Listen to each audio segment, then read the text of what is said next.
Bonjour tout le monde. Alors, c'est un plaisir d'être ici vraiment avec vous tous. Et j'ai d'abord et avant tout un grand sentiment de fierté, c'est d'avoir contribué à créer ce réseau Cap sur l'indépendance il y a 3 ans avec Mario Beaulieu, avec Maxime Laporte, parce qu'on s'était dit, il faut se réunir tous ensemble et aller parler aux gens de citoyen à citoyen.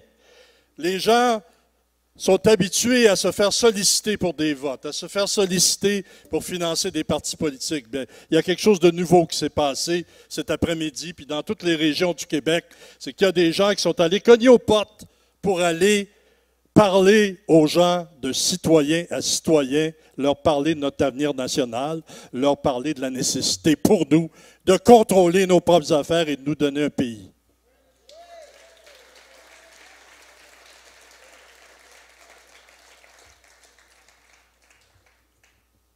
On est ici ce soir pour fêter. Alors certains diraient, est-ce qu'on a quelque chose à fêter? On a perdu les élections au Bloc québécois en 2011. En avril dernier, le Parti québécois, Québec solidaire ont reculé ou fait du surplace. Les partis indépendantistes ont fait du surplace. Est-ce qu'on a de quoi fêter? Moi, je pense qu'on a de quoi fêter. Parce que l'indépendance du Québec, malgré tout, dans la population, recueille toujours l'appui de 40 à 45 % de la population. Et donc, l'indépendance n'est pas en panne. C'est peut-être notre organisation qui l'est. Et notre manque de solidarité aussi. Alors, on est ici pour fêter quelque chose d'extrêmement important. Notre solidarité comme militants, notre résilience et notre détermination à nous donner un pays.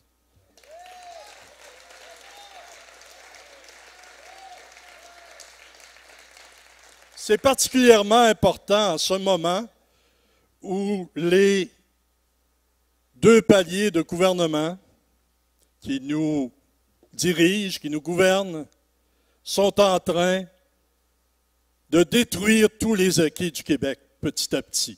Alors, à Québec, vous avez ce gouvernement qui est en train de couper un petit peu partout dans les zones les plus sensibles de notre solidarité sociale, qui n'a aucun plan de développement économique, qui est en train de détruire également la motivation, la mobilisation des gens qui travaillent dans les écoles, dans les hôpitaux, un peu partout au Québec, la mobilisation aussi des entrepreneurs, des gens qui créent de l'emploi. Et pourquoi? Ben parce que, comme tous les gouvernements du Québec, et ça va être de plus en plus comme ça à l'avenir, on a un déficit structurel qui revient de 3 milliards de dollars, pendant qu'à Ottawa, on recommence à engranger les surplus. Alors le résultat, ça va être Québec va couper des services et Ottawa va prendre la place et va interdire, dans le fond, aux citoyens du Québec à gérer leurs propres affaires. On recule par rapport à notre souveraineté. Alors, c'est urgent de faire l'indépendance pour faire en sorte que le gouvernement de trop, l'argent qui est à Ottawa, qui sert à financer les pétrolières, qui a servi à financer l'énergie nucléaire, l'énergie dans les autres provinces, mais aucunement l'hydroélectricité au Québec, que toutes ces ressources, ces 45 milliards qu'on envoie chaque année à Ottawa, reviennent au Québec pour nous développer. On n'a pas besoin de la charité, de la péréquation. On a besoin de prendre nos moyens pour nous donner nos investissements.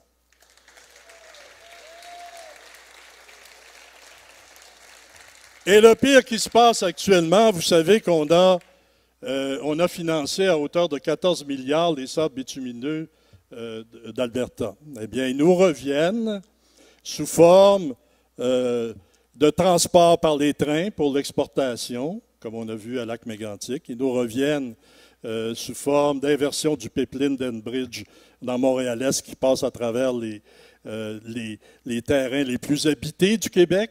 Et il nous revient sous forme de pétroliers qui ont commencé à circuler. Et il y avait d'ailleurs une manifestation cet après-midi à Sorel contre la circulation de ces pétroliers dans un secteur extrêmement névralgique et dangereux du fleuve québécois. On n'arrive pas à exporter le pétrole d'Alberta. Les Colombiens britanniques ont dit non, les États-Unis ont dit non, la côte Est a dit non. Alors, on va se servir de la domination qu'exerce le Canada sur le Québec pour faire passer ça par le territoire du Québec par tous les moyens. C'est une véritable invasion.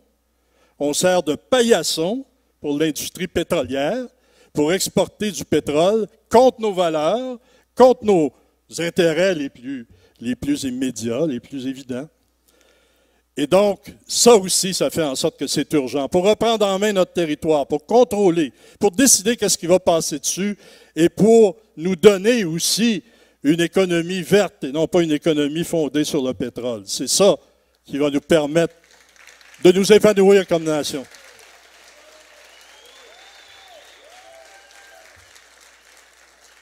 Alors, il y a un mois, on a tenu un formidable rassemblement comme celui-ci, Destination, où on était plus de 1000 citoyens. Ça a été organisé par des bénévoles uniquement. On a eu de l'aide de nos amis des centrales syndicales. J'en profite pour les remercier. Et on s'est donné un plan d'action qu'on est en train de mettre en route. Le Conseil de la souveraineté ne sera plus un conseil de gens qui discutent. Ça va être un organisme qui regroupe les différents mouvements citoyens, nationalistes, communautaires, syndicaux, progressistes, pour travailler à l'indépendance du Québec. Et ce ne sera plus un conseil de la souveraineté, ça va être l'Organisation unie pour l'indépendance, le Oui Québec.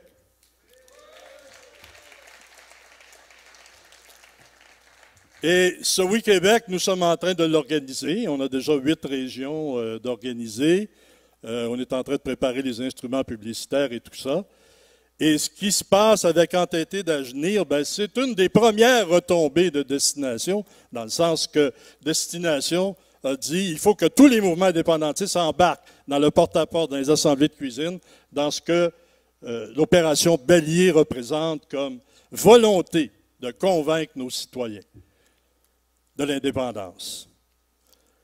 Alors, Destination, on a choisi ce terme parce que nous sommes une nation. Notre destin n'est pas d'être une province dépendante que certains aiment à présenter comme assistée sociale. Notre destin est une nation libre, démocratique, une nation qui va prendre en main ses propres affaires et qui va assurer elle-même son propre développement et sa participation à la vie internationale. Vive le Québec, vive la liberté, vive l'indépendance. Merci.